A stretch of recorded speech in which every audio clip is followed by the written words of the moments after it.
Welcome to the Ben Wood Johnson podcast. You can visit Dr. Johnson's blog at benwoodpost.com. Dr. Johnson's works can be found at drbenwoodjohnson.com. You can also support Dr. Johnson on Patreon, the link to which is in the description.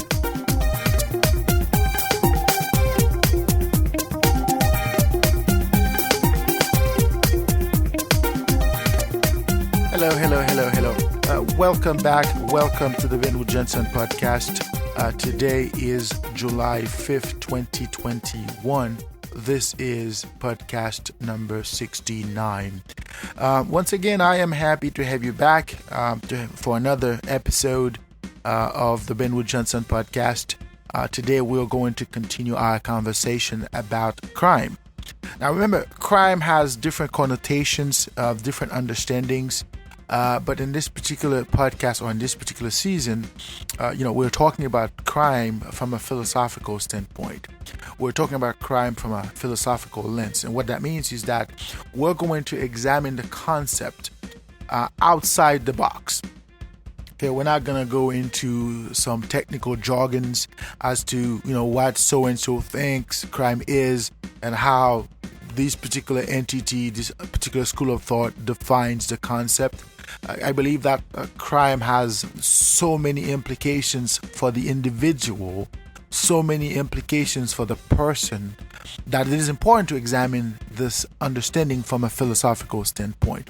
But this particular podcast, this particular entry is introducing the concept in a way that makes it much more malleable for you to digest. So without further ado, let us delve right into it.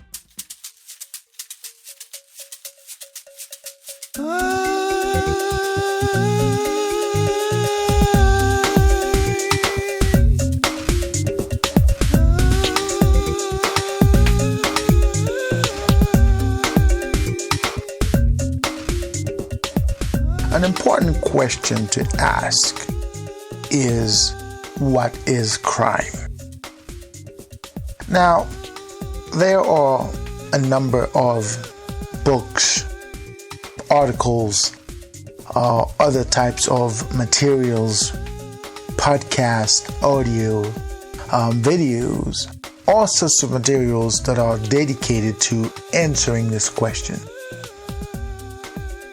And most of these sources, if I could call them that, always talk about crime from the perspective of the individual who is examining the concept. In other words, crime is described or understood as a wrong so prohibited by the law, so perpetrated by someone, and so consumed by someone.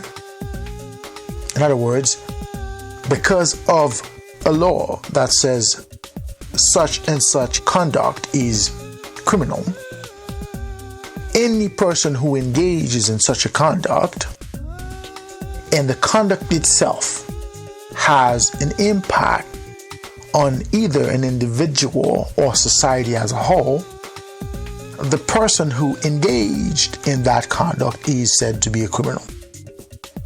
So almost every facet of the concept of crime is based on that understanding that crime in and of itself is a wrong so forbidden and so perpetrated by somebody. Now, from a philosophical standpoint, there are other ways of understanding the term crime. We're going to talk about those ways. But to get to that, we have to go back. And what that means is that we have to dig a little deeper into the foundations of understandings about crime, what it is, who engage in such a behavior, and why it is important for society to punish those who engage in similar conduct. So this podcast is going to examine these concepts. But before we do that, let me give you an overview as to what it is that we're going to be talking about. Today, we are just going to sort of give you a glimpse as to what it is that we're going to discuss in this series of podcasts. So first of all, we have to understand crime in terms of how people understand it or understood it, how philosophers, major thinkers looked at the concept. So we have to look at crime in terms of its theories, or should we say theories of crime. So we have to understand different explanations as to why crime occurs. And there are quite a few of them. For example, there are explanations that are based on certain spiritual understanding as to why crime or why people engage in crime or in criminal behaviors. There is what we call a scientific understanding as to why people commit crime. There is a natural explanation as to why people engage in criminal conduct. There are interpretations, understandings as to why people engage in certain behaviors. In other words, there are what we call a classical understanding as to what crime is. There's also what we call the positivist understanding. The classical understanding is based on the notion that a person's level of intelligence, a person's capacity to reason, in other words, rationality, are at the base, or if you want, are the foundation of the concept of crime, are the foundation of human behavior, the foundation of why people behave a certain way. And by positivist, we're talking about this understanding that there are certain factors within the individual. There are certain realities which explain the reason people engage in criminal behaviors. And those realities are, in general, within the purview of the individual. They're under the individual's control. This understanding, as I've sort of alluded in the beginning, is the basis for how crime is sort of understood, especially in modern societies, where whoever engages in a conduct which is deemed criminal, that individual ought to be held responsible for that conduct because he alone acted with this desire, with this willingness, with this intent, to put it this way, to commit the crime. Therefore, the individual ought to be held responsible. And the individual ought to be held responsible for various reasons, one of which is deterrence. It is a way of telling other individuals that there are consequences for certain conduct or for certain actions, and when you engage in a similar conduct, then you are going to pay the price, and the ultimate price is death penalty and imprisonment for life. Okay, so those are based on the positivist approach to what crime is. We're going to look at crime in terms of how society sort of structures these concepts. We're going to look at ideas evoked or ideas made famous by, thinkers such as Beccaria. We're going to talk about concepts of crime in terms of how, for example, somebody like Cesare Lombroso understood crime and how he sort of articulated the concept. But we're also going to examine what is known as the natural, or if you will, the biological factors of crime. So what induces the person naturally, the intrinsic reality, the intrinsic traits, intrinsic characteristics within a person which made it or make it possible for that individual to engage in criminal behaviors. So we're going to examine that concept as well. So usually when we're talking about, those characteristics, we're talking about the person's look, appearance, certain, idiosyncrasies in the person's beingness. And this is the rationale for understandings about how certain people with certain skin tones, certain characteristics are prone to criminal behavior. And in this case, I'm talking about black people, this understanding that black people are inherently criminal. It is based on that understanding that there are certain biological factors in the individual which makes it likely for that person to engage in certain criminal behavior. So we're going to address this in terms of the idiosyncrasies, to see it again, that sort of pervade the literature about what crime is and who's a criminal.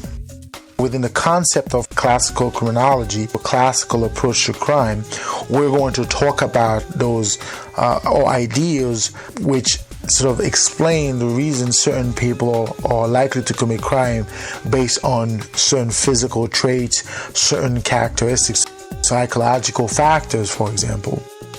For example, the link between a person's intelligence or a person's IQ, if you will, with criminal behavior. This idea that people that have low IQ are also likely to engage in criminal behavior.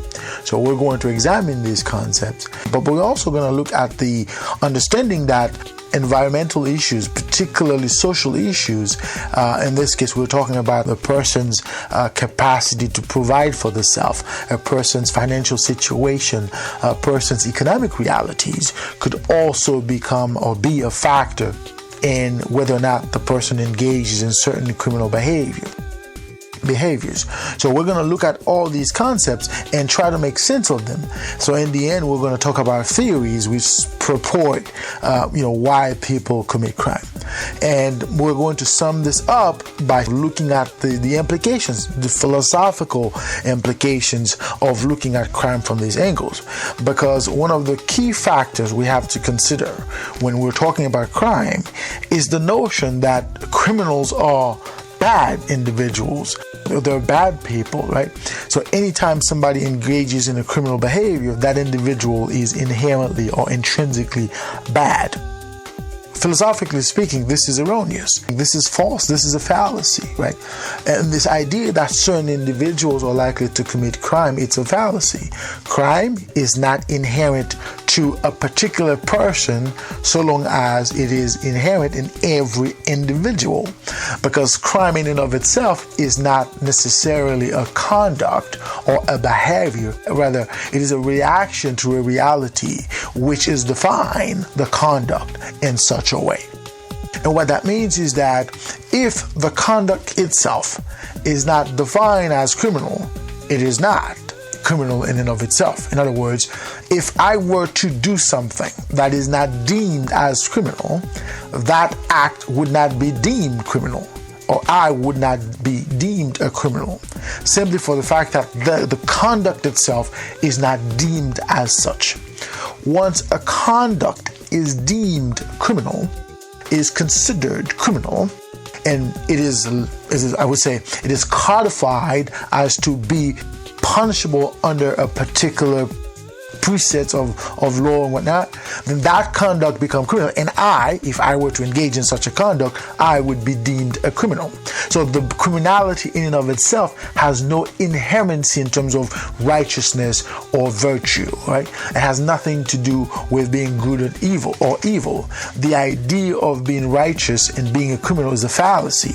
And it is also linked to the understanding that certain people are likely to commit crime as opposed to others. And these are the foundation of the whole fallacy that sort of characterize society. And when we're looking at the concept from a philosophical standpoint, it becomes clear that we could not define crime as a wrong so long as a wrong defines a crime. Okay, so we're going to be talking about this concept. We're going to delve into these understandings and sort of rebuke fallacies that sort of pervade the literature, that pervade our understandings about what crime is and who criminals are. So we're going to argue to the contrary. If criminality is a wrong, then it is always a wrong. And if people are criminal, every human being is criminal.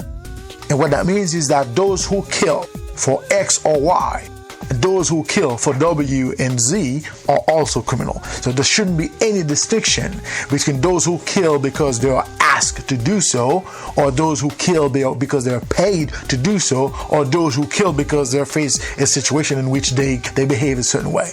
So if you're going to put Joan in death penalty for the crime of homicide, then you should put Joseph in the same category, whether or not Joseph has a license to kill, whether that person is a police officer or in the military and whatnot. So long as you kill, killing should be a wrong no matter who commits it and under any circumstance. Otherwise, the act itself is only wrong so long as we define it as such. And if you look at crime from that perspective, you can see how wrong, at least how misguided that understanding is.